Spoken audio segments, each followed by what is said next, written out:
Hello everyone, I am Hafsa Khan and in this video we are going to start with clinical trials. In previous videos we have studied all the components of the non-clinical trials.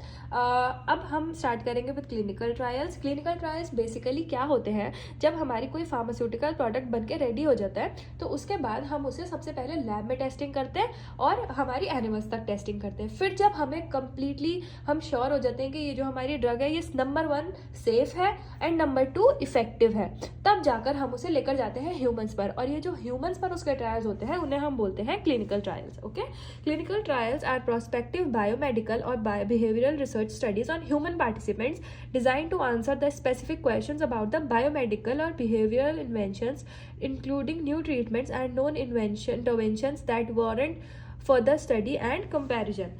ठीक है, क्या होता है जब हमने या तो कोई पहले से एग्जिस्टिंग ड्रग है उसे कुछ मॉडिफाई किया है या फिर जो हमारी ड्रग है वो हमने कोई न्यू ड्रग बनाई है तो हम उसे ह्यूमंस पे उसका फार्माकोलॉजिकल और बिहेवियरल रिस्पॉन्स देखते हैं. Developing clinical trial protocols. Protocol is a document that describes how a clinical trial will be conducted and ensure safety of the trial subject and integrity of data collected. Subject यहाँ पर हम refer करते हैं उस person को जिसके ऊपर trial हो रहा है. ठीक है, तो ये जो हमारा प्रोटोकॉल है वो एक ऐसा डॉक्यूमेंट है जो हमारे उस पर्टिकुलर पर्सन को के ऊपर जो क्लिनिकल ट्रायल होने वाले हैं उसकी सेफ्टी और इंटीग्रिटी मतलब कि उसकी जो डेटा है उसकी प्राइवेसी को इंश्योर करता है. अब ऐसा नहीं है ना कि रिस्क सामने से दिख रहा है तब भी हम कुछ क्लिनिकल ट्रायल कर रहे हैं उसको, ताकि हमें जब पता ये मर सकता है इस चीज़ से तो हम थोड़ी ना उस पर करेंगे.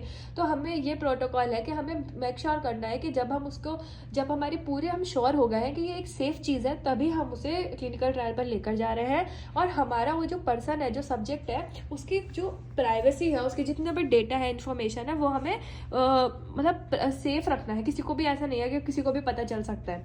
Okay, now parts of clinical trial protocols. अब हमारे प्रोटोकॉल में क्या क्या आता है, सबसे पहले आता है हमारा टाइटल पेज कि हमारे जो अब ये जो मैं आपको बोल रही हूँ आप लोग ध्यान रखना, थोड़ा सा आप इसको एग्जाम में एग्जैजरेट करके अपने पास से लिखना. ओके, टाइटल पेज में आ जाता है हमारा कि जो भी हमारा रिसर्च है, जो हमारा प्रोडक्ट है उसकी इन्फॉर्मेशन. फिर आता है और जो हमारा जिस पे हमें क्लिनिकल ट्रायल करना है उसके बारे में इन्फॉर्मेशन. ओके, फिर आता है हमारा सिग्नेचर पेज जिसमें हमें उसके सिग्नेचर लेने होते हैं कि उसका कंसेंट हो जाता है एक तरह से. फिर आता है हमारा कंटेंट पेज कि हमें क्या क्या चीज़ें आगे आने वाली हैं. फिर आते हैं लिस्ट ऑफ एब्रीविएशन, मतलब कुछ शॉर्ट फॉर्म्स हैं अगर जो हमें नहीं अंदर समझ में आएंगे तो वो बाहर उसको पहले से फुल फॉर्म कर लिख देते हैं. फिर आता है हमारा इंट्रोडक्शन या फिर एब्स्ट्रैक्ट. इसमें हम एक छोटा इंट्रोडक्शन देते हैं और उसका एक मतलब ओवरव्यू दे देते हैं एक बार कि आगे आगे हमें क्या एग्जैक्टली पढ़ना है, करा है हमने. फिर आता है हमारा ऑब्जेक्टिव्स. ऑब्जेक्टिव्स में आता है हमारा कि हमारा एम क्या है इस पर्टिकुलर फॉर्मुलेशन को बनाकर उसका क्लिनिकल ट्रायल करने का. ओके, फिर आता है हमारा बैकग्राउंड, पीछे जो भी हमने स्टडी करी है वो लिख देते हैं हम. फिर आता है हमारा एलिजिबिलिटी क्राइटेरिया कि जो हमारा सब्जेक्ट है, सब्जेक्ट मतलब वो ह्यूमन जिसके ऊपर ट्रायल्स होने वाले हैं, तो उसकी एलिजिबिलिटी क्या रहेगी, एज क्या होना चाहिए, जेंडर क्या प्रेफरेबल है, और उसको मतलब किस तरह की सिचुएशन, उसको किस तरह की प्रॉब्लम नहीं होनी चाहिए, कोई अगर डिसीज़ है तो वो नहीं, ये सारी चीज़ें आ जाती हैं हमारी एलिजिबिलिटी क्राइटेरिया में. फिर आता है हमारा स्टडी डिज़ाइन और मेथड. इसमें आती है हमारी जो भी हमारी ड्रग है और डिवाइस है उसकी पूरी इन्फॉर्मेशन, कैसे बनी है, क्या उसमें रॉ मटेरियल लगा है, क्या उसका प्रोसीजर था, ये सारी चीज़ें आ जाती है हमारी स्टडी डिज़ाइन और मेथड में. फिर आती है हमारी सेफ्टी और एडवर्स इफेक्ट्स या फिर इवेंट्स. देखिए क्या होता है, जो भी हमारी देखिए आप अगर कोई एलोपैथिक चीज़ है या कोई सिंथेटिक ड्रग है तो उसके साइड इफेक्ट्स तो होते हैं. अब ज़रूरी नहीं है कि वो साइड इफेक्ट बहुत ज़्यादा बैड इफेक्ट्स ही हों, बट होते हैं तो हमें उनको आइडेंटिफाई करके मेंशन करना होता है. Regulatory guidance. फिर आती है हमें उसको प्रॉपर गाइडेंस देनी है कि कैसे हम इसको स्टेप बाय स्टेप फॉलो करना है. फिर आता है हमारे स्टैटिस्टिकल सेक्शन जिसमें हमारी पूरी मैथमेटिक्स लग के हमें डेटा कलेक्ट करना होता है. फिर आता है हमारा कंसेंट इन्फॉर्म्ड कि हमारा जो सब्जेक्ट है जिसके ऊपर हम ये सारे ट्रायल्स कर रहे हैं उसका अपना कंसेंट होना चाहिए. Okay, so this is all about parts of clinical trial protocol. Now let's see protocols informed consent में क्या क्या होना चाहिए. Statement that study involves research. पहले हमारे एक स्टेटमेंट होना चाहिए जिसमें बताना होगा कि एग्जैक्टली हम क्या रिसर्च करने वाले हैं. फिर आता है हमारा purpose of research and length of study कि हमारा पर्पस क्या है और कितने टाइम तक वो स्टडी चलने वाली है, कितना टाइम ड्यूरेशन लगेगा. फिर आता है हमारा description of risk and benefits, मतलब कि हमारे इसमें क्या क्या रिस्क हो सकते हैं और इसके बेनिफिट्स मतलब इसके क्या क्या फ़ायदे हैं जो हमें पहले से पता है. ठीक है, तो ये सारी चीज़ें आ जाएंगी. फिर आता है हमारा डिस्कशन ऑफ ऑल्टरनेटिव थेरेपीज़, मतलब मतलब कि हमारी इस पर्टिकुलर चीज़ के अलावा एज अ सब्स्टिट्यूट हम इसमें और क्या ऑल्टरनेटिव यूज़ कर सकते हैं।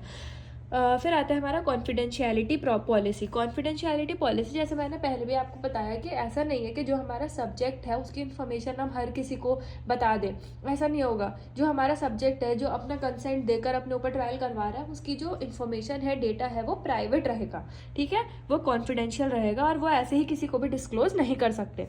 फिर आता है हमारा कंपनसेशन फॉर इंजरी। इसमें होता है कि कंपनसेशन मतलब कि अगर हमारा वो जो सब्जेक्ट है जितना हमने उसे बताया उससे ज़्यादा अगर उसे कुछ हार्म हो गया, उसके कुछ चोट लग गई या इंजरी हो गई या फिर इंटरनल उसे कुछ दिक्कत हो गई, तो उसका कंपनसेशन देना होता है in the form of money या ट्रीटमेंट जो भी है।